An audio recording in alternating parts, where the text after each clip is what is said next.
7 दिन की बहू। बस करो माँ, क्यों हर वक्त मेरी शादी के पीछे पड़ी रहती हो? अरे तो क्यों ना पड़ू पीछे, तेरे भाई की शादी हो गई, तेरी बहन की शादी हो गई, और तो और तेरे सारे दोस्तों की भी शादी हो गई, तो तुझे शादी करने में क्या दिक्कत है? मतलब अगर भैया दीदी और मेरे दोस्तों की शादी हो गई है तो मुझे भी शादी करनी पड़ेगी? अरे माँ, बात को समझो, मेरा शादी करने का अभी बिल्कुल मन नहीं है, और शादी ऐसी चीज़ है जो मन से करनी चाहिए। ये सब बेकार की बातें मुझे मत समझा रोहित। आजकल के बच्चों को जितना छूट दे दो उतनी ही मनमानी करने लगते हैं। अरे माँ बाप कोई औलाद का बुरा चाहते हैं क्या? कमलेश बात करते करते रोने लगती है और रोहित अपना ऑफिस का बैग उठाकर घर से निकल जाता है। शाम को जब रोहित घर आता है तो उसे लगता है कि अब माँ शायद समझ गई होगी और शादी की बात दोबारा नहीं छेड़ेगी, पर ऐसा बिल्कुल नहीं होता। शाम को कमलेश लड़कियों की फोटो फैलाकर बैठी होती है और जैसे ही रोहित आता है तो वो उसे पकड़कर अपने पास बिठा लेती है। देख कितनी सुंदर सुंदर लड़कियां पसंद की है मैंने तेरे लिए। ये वाली ना टीचर है, और देख इसके बाल कितने लंबे हैं। चल जल्दी से बता तुझे इनमें से कौन सी वाली पसंद है, फिर मैं तेरी आगे बात चलाऊं। उफ माँ, मुझे लगा आज सुबह की बहस के बाद आप मेरी शादी की बात नहीं करोगे, पर आप तो ये सब लेकर बैठ गए। माँ प्लीज बात को समझो ना, मैं ऐसे ही किसी से शादी नहीं कर सकता, मैं उसे पहले जानना चाहता हूँ। अरे शादी की बात जान लेना, तेरी भाभी ने तो तेरे भाई से शादी से पहले बात तक नहीं की थी, और देख आज दोनों कितने खुश हैं। हाँ देवर जी, माँ जी सही कह रही हैं, आप शादी तो करो, देखना सब अच्छा होगा। भाभी आप भी माँ की बातों में आ गई, आपको तो इनको समझाना चाहिए ना। अरे पर तुम सब कान खोलकर सुन लो, मैं शादी नहीं करूंगा तो नहीं करूंगा, ये मेरा आखिरी फैसला है। इतना कहकर रोहित अपने कमरे में चला जाता है। रात को जब रोहित खाना खाने डाइनिंग टेबल पर आकर बैठता है तो वहां उसकी माँ खाना खाने के लिए नहीं आती। अरे भाभी माँ कहाँ है? माँ ने खाना खाने से मना कर दिया है, बोल रही हैं जब तक आप शादी के लिए हाँ नहीं करोगे तब तक मुंह में अन्न का एक दाना नहीं डालेंगी। अरे ये सब क्या बच्चों वाली हरकत है, माँ ऐसे कैसे कर सकती है? रोहित उसी वक्त अपनी माँ के पास खाना लेकर जाता है, पर उसकी माँ खाना खाने से साफ मना कर देती है। वो अपनी माँ को मना कर थक जाता है, पर वो तो अपने फैसले पर अटल ही रहती है। रोहित भी उस रात बिना खाए सो जाता है। अगले दिन रोहित को लगता है कि शायद माँ कुछ खा लेगी, पर उसकी माँ अगले दिन भी कुछ नहीं खाती। रोहित बड़ा परेशान हो जाता है और अपने दोस्त मोहित से मिलने जाता है। क्या हुआ रोहित, तूने मुझे अचानक मिलने क्यों बुला लिया? अरे मैं बहुत परेशान हूँ यार, माँ मेरी शादी करवाने के लिए पीछे पड़ गई है। तो कर लेना शादी, क्या दिक्कत है? तू तो ऐसी बात मत कर मोहित, तुझे पता है ना मेरा शादी का भी कोई विचार नहीं है। मैं ऐसे ही किसी अनजान लड़की से शादी नहीं कर सकता। मैंने यहाँ तुझे इसलिए बुलाया ताकि तू मुझे इस समस्या का कोई हल बताए, पर तू तो अरे मैं तो मजाक कर रहा था यार। तू एक काम करना, आंटी को आराम से बैठ कर समझा, वो समझ जाएंगी। अरे बहुत समझा लिया, काफ़ी बहस भी हो गई, पर माँ सुनने और समझने को तैयार ही नहीं है। अब तो उन्होंने कल से खाना पीना तक छोड़ दिया है, बोलती है जब मैं शादी के लिए हाँ करूँगा तभी खाना खाएंगी। अरे यार ये तो बहुत बड़ी समस्या है, पर तू चिंता मत कर, हम इसका कुछ ना कुछ समाधान निकाल लेंगे। हेलो जया, कैसी हो? ओह अच्छा, ये तो बुरा हुआ।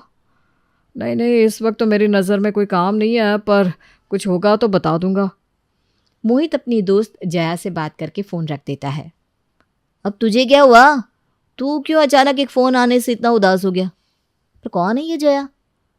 ये समझ की मेरी बहन है, बेचारी की ज़िंदगी दुखों से भरी हुई है। घर में अपनी बीमार माँ के साथ रहती है, घर चलाने के लिए क्या क्या नहीं करती। कुछ दिन पहले इसकी नौकरी चली गई थी तो इसने एक ड्रामा में काम करना शुरू कर दिया, पर अब वहाँ भी एक दो लोग हैं जो उस पर बुरी नज़र डालते हैं। बस इसीलिए किसी काम के लिए पूछ रही थी। ओह अच्छा, बेचारी, सबके अपने अपने अलग अलग दुख हैं। किसी के पास पैसा नहीं है तो किसी के पास बीवी। एक मिनट, मेरे पास एक बहुत बढ़िया आइडिया है, थोड़ा टेढ़ा है पर सच में काम कर जाएगा। कैसा आइडिया, जल्दी बता। तू जया से शादी कर ले। तेरा दिमाग तो सही है ना, मैं बोल रहा हूँ मुझे शादी नहीं करनी और तू बोल रहा है कि जया से शादी कर ले। अरे मेरी बात तो सुन, तू जया से झूठ मूठ की शादी करके उसे अपने घर लिया। जब आंटी की बहू सबकी नाक में दम करेगी ना, तब आंटी जी को सच बता दियो कि ये एक झूठी शादी है और इसीलिए तो तू शादी नहीं करना चाहता था, क्योंकि बिना जाने कोई कैसा भी निकल सकता है। रही बात जया की, तो वो तो ड्रामा में काम करती है, ऐसी एक्टिंग करेगी कि सब देखते रह जाएंगे। उसे पैसों की ज़रूरत है तो वो मना भी नहीं करेगी। नहीं यार, मुझे ये सब ठीक नहीं लग रहा है। तो आज रात अच्छे से सोच ले और कल बता देना असली शादी अच्छी है या नकली। रोहित अपने दोस्त की बात सुनकर बड़ा परेशान हो जाता है और घर वापस आ जाता है। आधी रात को भूख की वजह से रोहित की माँ की तबीयत बहुत बिगड़ जाती है। रोहित जल्दी जल्दी एक डॉक्टर को फ़ोन करके बुलाता है। 2 दिन से इन्होंने कुछ खाया नहीं। अगर ये ऐसे ही भूखी रही तो हॉस्पिटल में एडमिट करना पड़ेगा। ऊपर से इनको शुगर है, तो आप इस बात को हल्के में मत लीजिए। रोहित के पास तो अब कोई चारा नहीं बचता। अगले ही दिन रोहित और उसका दोस्त मोहित जया से मिलते हैं। वो जया को सब समझा देते हैं।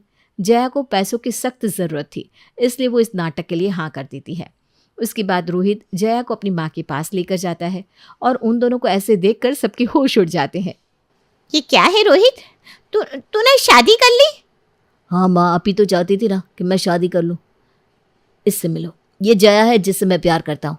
मैं बस इसीलिए किसी और से शादी नहीं करना चाहता था क्योंकि मैं जया से प्यार करता था। अरे पर तूने ये बात मुझे क्यों नहीं बताई? हमें तो कोई ऐतराज़ ही नहीं था। अगर तू हमें ये सब बता देता तो हम तेरी शादी धूमधाम से करवाते। क्या फ़र्क पड़ता है माँ कि शादी कैसे हुई, बस हो गई ना शादी। चलो अब हम दोनों को आशीर्वाद दो और जल्दी से कुछ खा लो। मैं माँ जी के लिए अपने हाथों से कुछ बढ़िया सा बनाकर लेकर आती हूँ। अरे नहीं नहीं, तुम रहने दो, अभी तुम्हारा आज पहला ही दिन है। मैं खाना लेकर आती हूँ, तुम दोनों माँ जी को अपने हाथ से खिला देना। कमलेश को इस बात का बड़ा दुख होता है कि शादी धूमधाम से नहीं हुई, पर वो अपने मन को तसल्ली देकर जया को अपना लेती है। वो उसे खूब लाड़ प्यार करती है और उसके साथ बैठकर ही खाना खाती है। बहू, तुम्हारे परिवार वालों ने इस शादी को स्वीकार तो किया है ना? अगर नहीं किया तो मुझे बताना, मैं जाकर उनसे बात करूँगी। माँ जी, मेरा तो इस दुनिया में कोई है ही नहीं, मैं अकेली हूँ। खबरदार जो खुद को आज के बाद अकेला कहा तो। मैं हूं ना तेरी माँ, और ये सब तेरा ही तो परिवार है। कभी जिंदगी में खुद को अकेला मत समझना। जी माँ जी। अच्छा, अब तू जा और जाकर अपने कमरे में आराम कर। ठीक है माँ जी, मैं बाद में आती हूँ। जया अपने कमरे में जाती है और जाते ही अपना पल्लू सर से उतार कर फेंक देती है। बाप रे बाप, बहू बनना कितना मुश्किल है। हाँ, पर बनना तो पड़ेगा ना, पैसे इसी चीज़ के तो दे रहा हूँ तुमको। हाँ हाँ ठीक है, बार बार ये बोलने की ज़रूरत नहीं है। और तुमको पता है ना तुमको अब क्या करना है। हाँ बाबा, मुझे सब पता है। चलो, मैं बहुत थक गई हूँ, बिस्तर से हटो, मुझे सोने दो। एक्सक्यूज़ मी, ये मेरा कमरा है और ये मेरा बिस्तर है। तुम जाओ और जाकर ज़मीन पर गद्दा डालकर सो जाओ। शायद आप भूल गए मिस्टर रोहित कि मैं आपकी बीवी हूँ और इस कमरे पर, इस घर पर और हर चीज़ पर मेरा बराबर का हक है। क्या मुसीबत है। रोहित रात भर नीचे सोता है और जया मज़े से नरम बिस्तर पर। सुबह जया की जेठानी आकर दरवाज़ा खटखटाती है। रोहित जाकर दरवाज़ा खोलता है। अरे देवर जी, टाइम तो देखो, 11 बज चुके हैं और आप दोनों अभी तक सो रहे हो। मैं तो कब का उठ चुका हूँ भाभी, और देखो ना ऑफिस जाने के लिए एकदम तैयार हूँ। ये जया अभी तक सो रही है। अभी तक सो रही है? हे भगवान, आज तो इसकी पहली रसोई है और मुंह दिखाई करने औरतें भी तो आने वाली है। मैं अभी जाकर जया को उठाती हूँ। जया की जेठानी जाकर जया को बड़ी मुश्किल से उठाती है और उसे जल्दी से तैयार होने को कहती है। जया उठकर तैयार होती है, पर वो साड़ी की जगह गाउन पहनकर बाहर आ जाती है। सब जया को देखते रह जाते हैं। अब तो देवरानी जी गई काम से, मुँह दिखाई में गाउन पहनकर आ गई। अरे वाह बहू, तो कितनी सुंदर लग रही है, एकदम गुड़िया जैसी। आज तो कहीं सब औरतें मेरी बहू को नजर ही ना लगा दे। काला टीका लगा दो अपनी बहू को। हैं? ये तो मुझ पर गुस्सा भी नहीं हुई। ऐसी भी भला कोई सास होती है क्या? सब औरतें जया की मुंह दिखाई करने आती है और सब उसको बढ़िया बढ़िया तोहफे देकर जाती है। सब जया की सुंदरता की खूब तारीफ करते हैं, जिसे सुनकर कमलेश तो फूल ही नहीं समाती। सबके जाने के बाद आखिर में कमलेश भी अपनी बहू की मुंह दिखाई करती है और उसे अपने सबसे सुंदर कंगन पहनाती है। इतने महंगे कंगन मेरी बहू के आगे तो ये कुछ भी नहीं है। तू देखना, अब मैं तुझे कैसे गहनों में लाद दूंगी। अब हम दोनों शॉपिंग पर जाएंगे और तुझे मैं खूब सुंदर सुंदर कपड़े और गहने दिलाऊंगी। अरे पर इन सब की क्या ज़रूरत है? अरे चुप कर, मुझे मत सिखा। चलो अब ये सब तो हो गया, रसोई में चलते हैं। आज तुम्हारी पहली रसोई है, तो ज़रा हम सबको कुछ बढ़िया सा बनाकर खिला दो। हाँ बहू, जाओ जाओ जल्दी। जया अपनी जेठानी के साथ रसोई में जाती है। वहाँ उसकी जेठानी उसे सारा सामान दिखा देती है और वहाँ से चली जाती है। अब मैं ऐसा कुछ करूँगी कि मेरी सास मुझसे नफरत करने लगेगी। जया फटाफट से सबके लिए चाइनीज़ बना कर ले आती है। चाइनीज़ खाना देखकर सब लोग हैरान रह जाते हैं। वो मन ही मन बड़ी खुश हो रही थी। अब तो उसकी सास उसे खूब सुनाएगी, पर ऐसा बिल्कुल नहीं होता। कमलेश तो गुस्सा करने की जगह उल्टा खुश हो जाती है। अरे वाह बहू, तूने तो सब कुछ मेरी पसंद का बना दिया। अरे तुझे पता कैसे चला कि मुझे ये सब बहुत पसंद है? तुझे ज़रूर मेरे रोहित ने बताया होगा। खैर जो भी है, तू फटाफट खिला, मुझसे अब और इंतज़ार नहीं हो रहा। एक के बाद एक जया की सारी चाल उल्टी पड़ती जा रही थी। एक रात जब जया रसोई में कुछ काम कर रही थी, तभी वहाँ उसकी जेठानी आती है और ड्रॉअर में से दवाई निकालने लगती है। अरे भाभी, ये दवाई किसके लिए लेकर जा रहे हो? ये माँ जी की दवाई है, उनको थोड़ा बीपी रहता है ना, बस उसी की दवाई है। अच्छा तो लाओ मुझे दे दो, मैं उनके कमरे में ही जा रही थी, दे दूँगी मैं उन्हें। जया अपनी सास के लिए दवाई ले जाने लगती है। वो जैसे ही अपनी सास को दवाई निकाल कर देने लगती है तो उसका ध्यान दवाई की डेट पर जाता है। हे भगवान, माँ जी आप ये दवाई कब से खा रही हो? क्या हुआ बहू, कुछ गड़बड़ है क्या? हाँ माँ जी, ये दवाई तो कब की एक्सपायर हो चुकी है। ये दवाई तो आपको लेनी नहीं चाहिए। हे भगवान, ये बात तो मुझे पता ही नहीं थी। अगर तू ना देखती तो मैं तो यही खाती रहती। आज तो तूने मुझे बचा लिया बहू, तू सच में बहुत अच्छी है, बिल्कुल मेरी बेटी जैसी। नहीं नहीं, मैंने इतना कोई बड़ा काम नहीं किया है। जया उसके बाद अपने कमरे में चली जाती है और गुस्से में बड़बड़ाने लगती है। अरे क्या परेशानी है, क्यों अपने आप में बड़बड़ाए जा रही हो? जब से आई हूँ तब से पूरी कोशिश कर रही हूँ कि तुम्हारी माँ मुझ पर गुस्सा करे, मुझे डांटे और मैं उनकी नज़रों में कांटे की तरह चुभने लगूं। पर यहाँ तो सब कुछ उल्टा ही हो रहा है। वो तो मुझे और ज़्यादा प्यार करने लगी है। कैसे करूँगी मैं ये सब? बहुत ही मुश्किल है। सब मुझे इतना प्यार करते हैं, मैं उनके साथ कैसे बुरा करूँ? बुरा नहीं करना है, बस बुरा करने का ड्रामा करना है जिसके मैं तुमको पैसे दे रहा हूँ, समझी? और तुम जल्दी से कुछ ऐसा करो कि माँ तुमको धक्के मारकर घर से निकाल दे। मुझसे ना अब ये पति पत्नी वाला ड्रामा और नहीं होगा। हाँ, तो मुझे भी कोई शौक नहीं है। अगले दिन जया सुबह सुबह तैयार होकर घर से जाने लगती है। तभी उसकी सास उसे पूछ लेती है। कहाँ जा रही हो बहू? जी वो मंदिर जा रही थी। मंदिर? ये तो अच्छी बात है, जाओ जाओ बेटा। जया मंदिर न जाकर पहले केमिस्ट के पास जाती है, कुछ दवाइयाँ लेती है। उसके बाद सीधा अपनी माँ से मिलने अपने घर जाती है। जया की माँ की तबीयत काफ़ी ख़राब थी और वो बिस्तर पर लेटी थी। माँ देखो, मैं आ गई, तुम्हारी दवाई और सारा ज़रूरत का सामान लेकर आई हूँ। मेरी बेटी कब से तेरा इंतज़ार कर रही थी। तो आजकल क्या कर रही है बेटा, कहाँ रह रही है, घर क्यों नहीं आती, कुछ तो बता। माँ मैं जहाँ भी हूँ ना, वो बहुत अच्छी जगह है और वो लोग भी बहुत अच्छे हैं।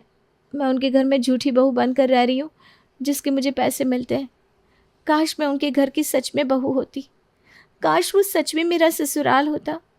वो इतने अच्छे लोग हैं ना माँ, मैं आपको बता नहीं सकती। माँ जी तो बिल्कुल आपकी जैसी है। अरे पर तुझे ये सारा झूठा ड्रामा करने की क्या ज़रूरत है बेटा? ज़रूरत है ना माँ, तुम्हारा अगले महीने ऑपरेशन है और उसके लिए मुझे ढेर सारे पैसे चाहिए।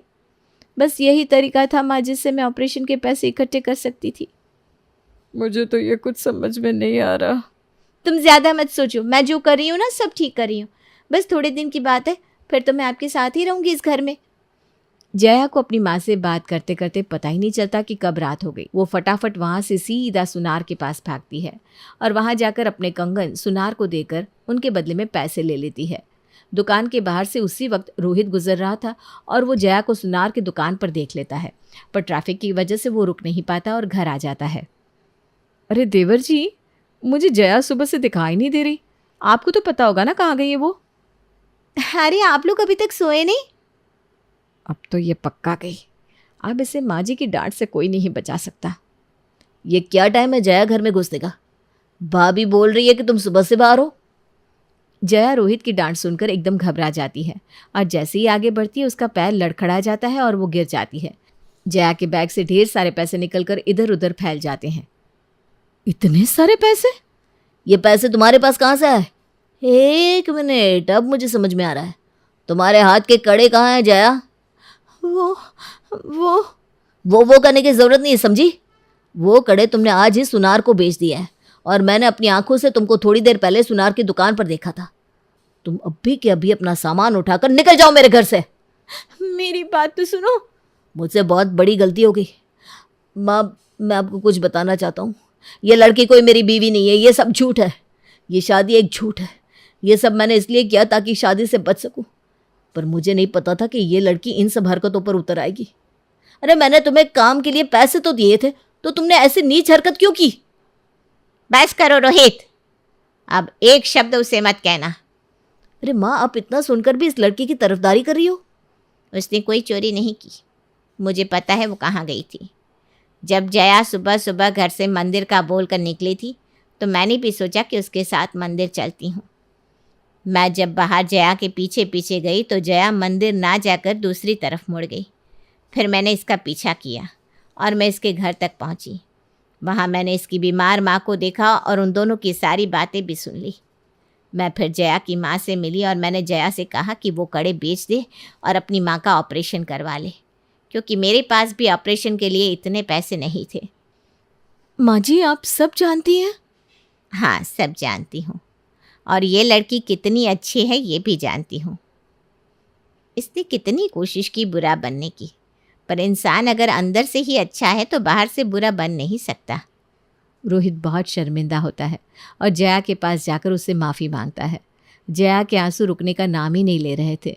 रोहित जया का हाथ पकड़ता है और जया से कहता है, मैंने तुमसे झूठी शादी की थी, पर क्या अब तुम सच में मेरी बीवी बनना चाहोगी? ये सुनकर जया और बाकी सब हैरान रह जाते हैं। जया के चेहरे पर अचानक एक मुस्कुराहट आ जाती है। उसके बाद रोहित और जया की शादी हो जाती है और वो हमेशा साथ में खुश रहते हैं।